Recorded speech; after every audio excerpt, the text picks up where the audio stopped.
परम सन्मानयोग गुरु रूप गुरु खालसा साध संगत जी।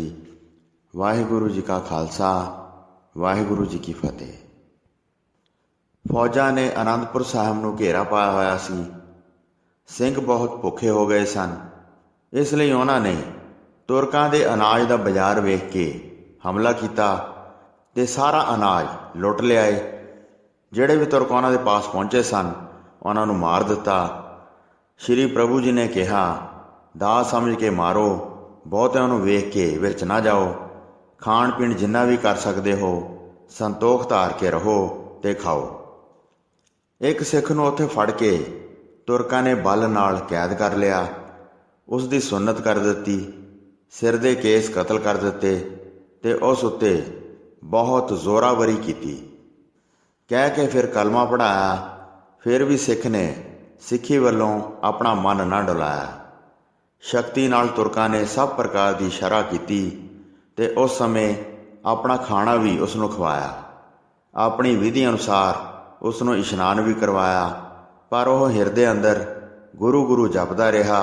ਫਿਰ ਉਸਨੇ ਸਭ ਪ੍ਰਕਾਰ ਦੀ ਸ਼ਰ੍ਹਾ ਛੱਡ ਦਿੱਤੀ ਤੇ ਮਾਯੂਸ ਹੋ ਕੇ ਗੁਰੂ ਜੀ ਵੱਲ ਆਇਆ। ਜਦ ਰਹਿ ਰਾਸ ਦੇ ਪਾਠ ਦਾ ਸਮਾਂ ਹੋਇਆ ਤਾਂ ਹੱਥ ਜੋੜ ਕੇ ਗੁਰੂ ਜੀ ਦੇ ਪਾਸ ਆਇਆ। ਮਹਾਨ ਦੀਵਾਨ ਲੱਗਾ ਉਸਨੇ ਵੇਖਿਆ ਤੇ ਫਿਰ ਹੱਥ ਜੋੜ ਕੇ ਖੜੇ ਹੋ ਕੇ ਉਸਨੇ ਉਚਾਰਨ ਕੀਤਾ, ਮੈਂ ਸੱਚੇ ਪਾਤਸ਼ਾਹ ਦਾ ਸਿੱਖ ਹਾਂ।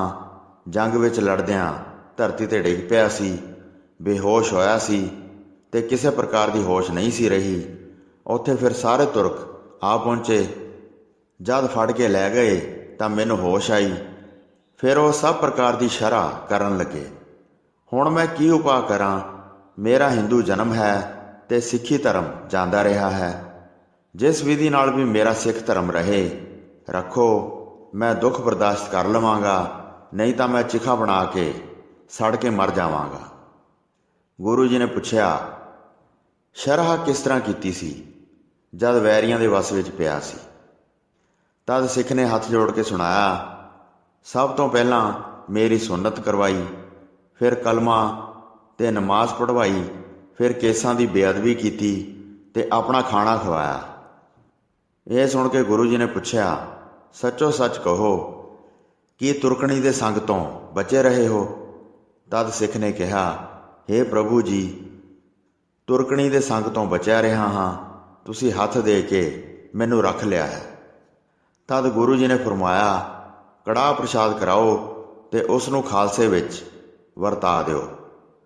ਤੂੰ ਸਭ ਸਮੇਂ ਖਾਰਾ ਸਿੱਖ ਰਿਹਾ ਹੈ। ਗੁਰੂ ਕਿਆਂ ਨੇ ਤੇਰੀ ਬਾਂਹ ਫੜੀ ਹੈ। ਉਸ ਸਮੇਂ ਜਿਹੜੇ ਸਿੱਖ ਗੁਰੂ ਜੀ ਦੀ ਹਜ਼ੂਰੀ ਵਿੱਚ ਬੈਠੇ ਸਨ ਉਹ ਪੁੱਛਣ ਲੱਗੇ, ਹੇ ਸਤਿਗੁਰੂ ਜੀ, ਇੱਕ ਮੁਸਲਮਾਨ ਕਿਸ ਵਿਧੀ ਨਾਲ ਹੁੰਦਾ ਹੈ? ਜਾਂ ਮੁਸਲਮਾਨ ਕਦ ਬਣਾਇਆ ਵੀ ਨਹੀਂ ਬਣਦਾ ਹੈ? ਤਦ ਗੁਰੂ ਜੀ ਨੇ ਵਚਨ ਕੀਤਾ, ਹੇ ਭਾਈ ਸੁਣੋ, ਜੇ ਵੈਰੀ ਜ਼ਬਰਦਸਤੀ ਸ਼ਰ੍ਹਾ ਕਰਦਾ ਹੈ, ਮੱਲੋ ਮੱਲੀ ਮੁਸਲਮਾਨ ਬਣਾਉਂਦਾ ਹੈ, ਜਿਸ ਵਿੱਚ ਮੁਸਲਮਾਨ ਬਣਨ ਦੀ ਕੋਈ ਭਾਵਨਾ ਨਹੀਂ ਹੈ, ਵੱਡਾ ਜ਼ੋਰ ਧਾਰਨ ਕਰਦਾ ਹੈ, ਐਸਾ ਮਨੁੱਖ ਕਦੇ ਵੀ ਤੁਰਕ ਨਹੀਂ ਬਣਦਾ ਹੈ। ਜਦ ਕਾਮਵਸ ਹੋ ਕੇ ਤੁਰਕਣੀ ਦਾ ਸੰਗ ਕਰਦਾ ਹੈ ਤਾਂ ਦਿਲ ਅਤੇ ਮਨ ਫਿਰ ਇੱਕ ਰਸ ਇੱਕ ਰੰਗ ਮਿਲ ਜਾਂਦੇ ਹਨ। ਉਹ ਫਿਰ ਉਸ ਸਮੇਂ ਹੀ ਤੁਰਕ ਹੋ ਜਾਂਦਾ ਹੈ।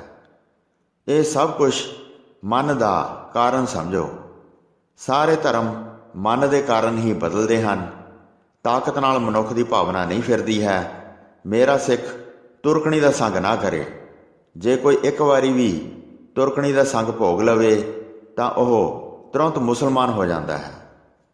ਜਿਹੜਾ ਮਨੁੱਖ ਹਿੰਦੂ ਧਰਮ ਧਾਰਨ ਕਰਦਾ ਹੈ, ਜਿਹੜਾ ਤੁਰਕਣੀ ਤੋਂ ਬਚਦਾ ਹੈ, ਉਹ ਤਰ ਜਾਂਦਾ ਹੈ। ਜਿਹੜਾ ਮਨੁੱਖ ਪਰਾਈ ਇਸਤਰੀ ਨਾਲ ਭੋਗ ਕਰਕੇ ਪਛਤਾਉਂਦਾ ਹੈ, ਉਹ ਪਾਪ ਵਾਸਤੇ ਕੁਝ ਪ੍ਰਾਸ਼ਚਿਤ ਕਰਵਾਵੇ ਜਾਂ ਗੁਰੂ ਜੀ ਦੇ ਸਿੱਖਾਂ ਪਾਸੋਂ ਬਖਸ਼ਾ ਲਵੇ, ਉਹ ਸਿੱਖ ਪਾਪ ਤੋਂ ਬਖਸ਼ਿਆ ਜਾਂਦਾ ਹੈ। ਜਿਹੜਾ ਸਿੱਖ ਜਾ ਕੇ ਤੁਰਕਣੀ ਨਾਲ ਭੋਗ ਕਰਦਾ ਹੈ, ਉਹ ਸਿੱਖ ਕਦੀ ਵੀ ਬਖਸ਼ਿਆ ਨਹੀਂ ਜਾਂਦਾ ਹੈ। ਉਹ ਪੱਕਾ ਮੁਸਲਮਾਨ ਹੋ ਜਾਂਦਾ ਹੈ। ਪਹਿਲੀ ਵਾਰ ਜੇ ਕੋਈ ਅਣਜਾਣ ਪੁਣੇ ਵਿੱਚ ਭੁੱਲ ਕੇ ਤੁਰਕਣੀ ਨਾਲ ਮਿਲੇ, ਉਹ ਵੀ ਸਿੱਖ ਬਣਾਇਆ ਜਾ ਸਕਦਾ ਹੈ। ਐਸਾ ਸਿੱਖ ਗੁਰੂ ਜੀ ਨੂੰ ਧਿਆ ਕੇ ਐਸੇ ਪਾਪ ਤੋਂ ਛੁਟਕਾਰਾ ਪਾ ਜਾਵੇਗਾ। ਫਿਰ ਸਿੰਘ ਗੁਣਾ ਦੀ ਖਾਨ ਭਾਵ ਗੁਰੂ ਜੀ ਨੂੰ ਪੁੱਛਣ ਲੱਗੇ, ਬਹੁਤ ਤੁਰਕ ਹਿੰਦਵਾਣੀਆਂ ਨੂੰ ਭੋਗਦੇ ਹਨ। ਜੇ ਸਿੱਖ ਬਦਲਾ ਲੈ ਕੇ ਤੁਰਕਣੀਆਂ ਭੋਗ ਲੈਣ ਤਾਂ ਇਸ ਵਿੱਚ ਤਾਂ ਭਲਾ ਦਿਖਾਈ ਦਿੰਦਾ ਹੈ। ਗੁਰੂ ਸ਼ਾਸਤਰ ਇਸ ਨੂੰ ਵਰਜ ਕੇ ਕਿਉਂ ਹਟਾਉਂਦਾ ਹੈ? ਇਹ ਸੁਣ ਕੇ ਸਤਿਗੁਰੂ ਜੀ ਉਸ ਸਮੇਂ ਬੋਲੇ, ਸਾਡੇ ਪੰਥ ਨੂੰ ਸਭ ਤੋਂ ਉੱਚਾ ਜਾਣੋ। ਅਸੀਂ ਇਸ ਨੂੰ ਢਹਿੰਦੀ ਕਲਾ ਵਿੱਚ ਨਹੀਂ ਪਹੁੰਚਾਉਣਾ ਚਾਹੁੰਦੇ, ਇਸ ਕਰਕੇ ਪਾਪ ਕਰਨ ਤੋਂ ਹਟਾਉਂਦੇ ਹਾਂ। ਗੁਰੂ ਜੀ ਦੇ ਬਚਨਾਂ 'ਤੇ ਜੋ ਸ਼ਾਸਤਰਾਂ ਨੇ ਆਗਿਆ ਕੀਤੀ ਹੈ ਉਹ ਸਾਰੇ ਆਸ਼ਰਮਾਂ ਨੂੰ ਮੰਨਣਯੋਗ ਹੈ। ਇਸ ਪ੍ਰਕਾਰ ਕਹਿ ਕੇ ਫਿਰ ਸਿੱਖ ਨੂੰ ਆਪਣੇ ਪੰਥ ਵਿੱਚ ਮਿਲਾ ਲਿਆ ਤੇ ਕੜਾਹ ਪ੍ਰਸ਼ਾਦ ਕਰਕੇ ਸਭ ਵਿੱਚ ਵਰਤਾ ਦਿੱਤਾ। ਸਾਧ ਸੰਗਤ ਜੀ, ਸ਼੍ਰੀ ਅਨੰਦਪੁਰ ਸਾਹਿਬ ਦੇ ਘੇਰੇ ਦੇ ਬਾਵਜੂਦ ਹਜ਼ਾਰਾਂ ਦੀ ਤਾਦਾਦ ਵਿੱਚ ਸ਼ਰਧਾਲੂ ਗੁਰੂ ਜੀ ਦੇ ਦਰਸ਼ਨ ਕਰਨ ਵਾਸਤੇ ਆਉਂਦੇ ਸਨ ਤੇ ਬੰਦਨਾ ਅਤੇ ਪੂਜਾ ਕਰਕੇ ਗੁਰੂ ਜੀ ਨੂੰ ਧਨ ਅਰਪਣ ਕਰਦੇ ਸਨ। ਇਸ ਰੀਤੀ ਨਾਲ ਹੀ ਸਿੱਖ ਜੰਗ ਕਰਦੇ ਸਨ। ਫਿਰ ਭੁੱਖੇ ਰਹਿਣ ਕਰਕੇ ਬਹੁਤ ਦੁਖੀ ਹੋਣ ਲੱਗੇ। ਖਾਸ ਖਜ਼ਾਨੇ ਵਿੱਚ ਜਿੰਨਾ ਧਨ ਸੀ ਉਹਨਾਂ ਸਤਲੁਜ ਦਰਿਆ ਵਿੱਚ ਪਾ ਦਿੰਦੇ ਸਨ।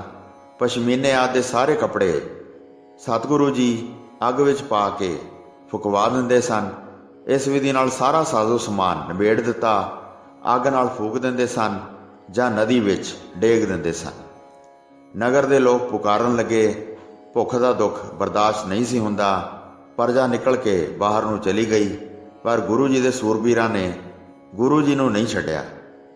ਬੇਸ਼ੱਕ ਭੁੱਖੇ ਰਹਿੰਦੇ ਸਨ, ਫਿਰ ਵੀ ਯੁੱਧ ਕਰਦੇ ਸਨ। ਵੈਰੀਆਂ ਨੂੰ ਮਾਰ ਕੇ ਆਪ ਮਰਦੇ ਸਨ। ਸਾਰੇ ਮਿਲ ਕੇ ਕਹਿੰਦੇ ਸਨ, ਹੁਣ ਨਹੀਂ ਭੱਜਾਂਗੇ, ਗੁਰੂ ਜੀ ਦੇ ਅੱਗੇ ਆਪਣੇ ਸੀਸ ਦਿਆਂਗੇ।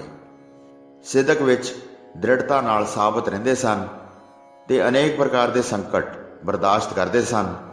ਮਾਤਾ ਗੁਜਰੀ ਜੀ ਦੇ ਪਾਸ ਜਾ ਕੇ ਕਹਿੰਦੇ ਸਨ, ਹੇ ਮਾਤਾ ਜੀ, ਗੁਰੂ ਜੀ ਦੀ ਗਤੀ ਜਾਣੀ ਨਹੀਂ ਜਾਂਦੀ ਹੈ। ਅਨਾਜ ਤੋਂ ਬਗੈਰ ਸਾਰੇ ਮਰ ਜਾਵਾਂਗੇ। ਪਾਓ ਪਾਓ ਤੇ ਉਹ ਵੀ ਕਦੀ ਕਦੀ ਪ੍ਰਾਪਤ ਹੁੰਦਾ ਹੈ। ਇਹ ਸੁਣ ਕੇ ਮਾਤਾ ਜੀ ਆਪਣੇ ਸਪੁੱਤਰ ਦੀ ਕਿਰਤ ਨੂੰ ਵੇਖ ਕੇ ਚਿੰਤਾ ਧਾਰਨ ਕਰਦੇ ਸਨ। ਕੁਝ ਕਹਿੰਦੇ ਨਹੀਂ ਸਨ, ਡਰਦੇ ਸਨ ਕਿ ਜੇ ਕੋਈ ਗੁਰੂ ਜੀ ਨੇ ਆਪਣੇ ਮੁਖ ਤੋਂ ਕੋਈ ਗੱਲ ਕਹੀ ਤਾਂ ਉਹ ਸਭ ਸੱਚ ਹੋ ਜਾਏਗੀ। ਕੁਝ ਵੀ ਟਲਦਾ ਨਹੀਂ ਹੈ। ਕਹਿਣਾ ਤੇ ਨਾ ਕਹਿਣਾ ਅਯੋਗ ਵਿਚਾਰਦੇ ਸਨ। ਭਾਵ ਨਾ ਕਹਿ ਸਕਦੇ ਸੀ ਤੇ ਨਾ ਹੀ ਚੁੱਪ ਰਹਿ ਸਕਦੇ ਸੀ।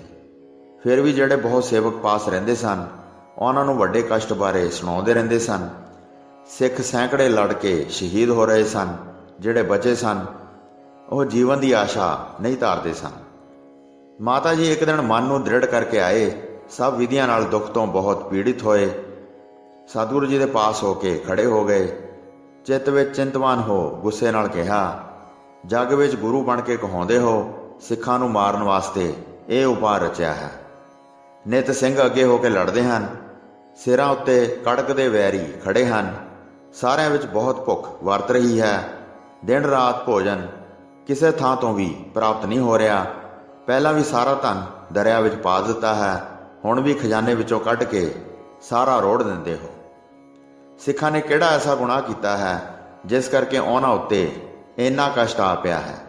ਪਾਈਆ ਅਨਾਜ ਖਾਣ ਵਾਸਤੇ ਪ੍ਰਾਪਤ ਕਰਦੇ ਹਨ। ਇਹ ਸ਼ਕਤੀਹੀਨ ਸਿੱਖ ਕਿਵੇਂ ਯੁੱਧ ਕਰਨਗੇ? ਸਾਰਿਆਂ ਦਾ ਧੀਰਜ ਜਾਂਦਾ ਰਿਹਾ ਹੈ। ਤੁਰਕਾਂ ਤੇ ਪਹਾੜੀ ਰਾਜਿਆਂ ਨੇ ਚਾਰੇ ਪਾਸਿਆਂ ਤੋਂ ਘੇਰਾ ਪਾਇਆ ਹੈ। ਹਮਲਾ ਕਰਕੇ ਲੱਖਾਂ ਦੀ ਗਿਣਤੀ ਵਿੱਚ ਚੜ੍ਹਾਈ ਕਰਕੇ ਮਾਰ ਦੇਣਗੇ ਜਾਂ ਭੁੱਖੇ ਰਹਿ ਕੇ ਹੀ ਪ੍ਰਾਣ ਨਿਕਲ ਜਾਣਗੇ। ਹੁਣ ਜਾਪਦਾ ਹੈ ਕਿ ਸਭ ਦਾ ਅੰਤ ਵੇਲਾ ਆ ਗਿਆ ਹੈ। ਅਸੀਂ ਸਾਰਿਆਂ ਸਮੇਤ ਕਿਵੇਂ ਜੀਵਨ ਪਾਵਾਂਗੇ? ਹੁਣ ਵੀ ਬਖਸ਼ੋ, ਇਹ ਤੁਹਾਡੀ ਸੰਗਤ ਹੈ। ਕਿਉਂ ਵੱਡੀ ਦੁੱਖ ਭੁੱਖ ਵਰਤਾਈ ਹੈ? ਮਾਤਾ ਜੀ ਪਾਸੋਂ ਸੁਣ ਕੇ ਗੁਰੂ ਜੀ ਨੇ ਉਚਾਰਨ ਕੀਤਾ, ਸਾਨੂੰ ਪ੍ਰਭੂ ਨੇ ਹੁਕਮ ਦਿੱਤਾ ਹੈ, ਇਸ ਕਰਕੇ ਇਹ ਪੰਥ ਤਿਆਰ ਕੀਤਾ ਹੈ। ਇਸ ਵਿੱਚ ਨਾਮ ਇਸ਼ਨਾਨ ਆਦਿ ਗੁਣ ਭਰੇ ਹਨ। ਇਸ ਪੰਥ ਨੂੰ ਅਸੀਂ ਵਧਾਵਾਂਗੇ। ਇਹਨਾਂ ਨੂੰ ਖਤਮ ਕਰਨ ਦੀ ਅਸੀਂ ਕੋਈ ਇੱਛਾ ਨਹੀਂ ਕੀਤੀ। ਜਦ ਇਹ ਪੂਜਾ ਦਾ ਧਨ ਲੈ ਕੇ ਖਾਣਗੇ ਤਾਂ ਉਸ ਨਾਲ ਸਾਡੇ ਪੰਥ ਦਾ ਬਲ ਘਟ ਜਾਵੇਗਾ। ਹੇ ਮਾਤਾ ਜੀ, ਇਹ ਪੂਜਾ ਦੀ ਅੰਸ਼ ਜ਼ਹਿਰ ਹੈ ਜਿਹੜੀ ਬਲ ਬੁੱਧੀ ਨਾਸ਼ ਕਰਦੀ ਹੈ। ਯੁੱਧ ਵਾਸਤੇ ਇਹ ਪੰਥ ਮੈਂ ਖੜਾ ਕੀਤਾ ਹੈ। ਇਸ ਨੂੰ ਭੁੱਖੇ ਨੰਗੇ ਨੂੰ ਚੰਗਾ ਜਾਣੋ। ਇਸ ਪੰਥ ਨੂੰ ਨਰਕ ਵਿੱਚ ਨਹੀਂ ਪਾਵਾਂਗੇ। ਇਹਨਾਂ ਦਾ ਬੁਰਾ ਨਹੀਂ ਕਰਾਂਗਾ। ਇਹਨਾਂ ਨੂੰ ਗੁਣ ਸਿਖਾਵਾਂਗਾ। ਜਿਸ ਵਿਧੀ ਨਾਲ ਅਸੀਂ ਤੁਹਾਡੇ ਪੁੱਤਰ ਹਾਂ, ਤੁਸੀਂ ਕਿਸੇ ਵਿਧੀ ਕਿਸੇ ਸਮੇਂ ਵੀ ਸਾਨੂੰ ਜ਼ਹਿਰ ਨਹੀਂ ਖਵਾ ਸਕਦੇ। ਉਸ ਪ੍ਰਕਾਰ ਹੀ ਅਸੀਂ ਸਿੱਖ ਪੁੱਤਰਾਂ ਨੂੰ ਵੀ ਕਿਸੇ ਪ੍ਰਕਾਰ ਜ਼ਹਿਰ ਦੇ ਕੇ ਨਹੀਂ ਮਾਰਾਂਗੇ। ਇਹਨਾਂ ਨੂੰ ਪਾਲ ਕੇ ਵੱਡੇ ਕਰਨਾ ਚਾਹੁੰਦੇ ਹਾਂ। ਲੋਕ ਪਰਲੋਕ ਵਿੱਚ ਇਹ ਵੱਡਾ ਸੁੱਖ ਭੋਗਣਗੇ। ਸਤਲੁਜ ਵਿੱਚ ਜਿਹੜਾ ਧਨ ਰੱਖਿਆ ਹੈ ਉਸ ਨੂੰ ਸ਼ੁੱਧ ਕਰਨ ਦੀ ਅਭਿਲਾਸ਼ਾ ਹੈ। ਜਿਵੇਂ ਜਦ ਜ਼ਹਿਰ ਨੂੰ ਮਾਰ ਲੈਂਦੇ ਹਨ ਤੇ ਫਿਰ ਜ਼ਹਿਰ ਖਾਣ ਨਾਲ ਰੋਗ ਦੂਰ ਹੋ ਜਾਂਦੇ ਹਨ, ਉਸ ਪ੍ਰਕਾਰ ਪੂਜਾ ਦਾ ਧਨ ਸ਼ੁੱਧ ਹੋ ਜਾਏਗਾ। ਸਿੱਖ ਪੁੱਤਰ ਉਸ ਨਾਲ ਲੈਣ ਦੇਣ ਕਰ ਲੈਣਗੇ। ਫਿਰ ਇਹ ਸਾਰਿਆਂ ਲਈ ਸੁਖਦਾਇਕ ਹੋ ਜਾਣਗੇ। ਸਮਾਂ ਆਉਣ ਤੇ ਫਿਰ ਦਰਿਆ ਵਿੱਚੋਂ ਕੱਢ ਲੈਣਗੇ। ਇੱਕ ਸਿੱਖ ਸਾਡਾ ਬੜਾ ਸ਼ੁਭ ਹੋਵੇਗਾ, ਉਸ ਨੂੰ ਭੇਜਾਂਗੇ, ਉਹ ਧਨ ਲੈ ਲਵੇਗਾ।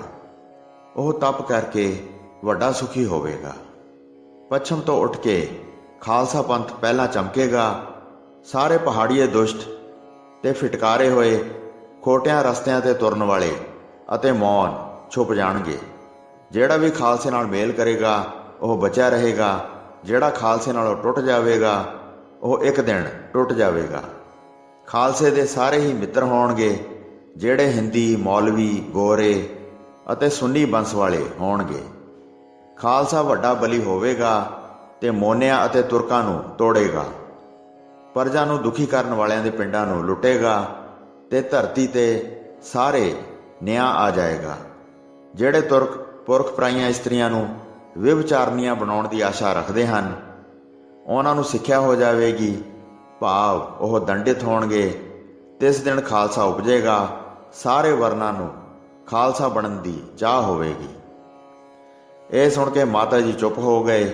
ਫਿਰ ਸਪੁੱਤਰ ਜੀ ਨੂੰ ਵੇਖ ਕੇ ਹੋਰ ਨਾ ਬੋਲੇ। ਅੰਤਰਜਾਮੀ ਜਾਣ ਕੇ ਫਿਰ ਮੁਖ ਤੋਂ ਕੁਝ ਨਾ ਕਿਹਾ। ਮਾਤਾ ਜੀ ਨੂੰ ਕੇਵਲ ਧਨ ਹੀ ਪਿਆਰਾ ਹੈ, ਇਹ ਗੱਲ ਹੁਣ ਭਲੀ ਪ੍ਰਕਾਰ ਜਾਣੀ ਜਾਂਦੀ ਹੈ। ਹੇ ਮਾਤਾ ਜੀ, ਮੇਰੇ ਸਿੱਖਾਂ ਰੂਪੀ ਪਰਿਵਾਰ ਨੂੰ ਰਹਿਣ ਦਿੰਦੇ ਤਾਂ ਚੰਗਾ ਸੀ।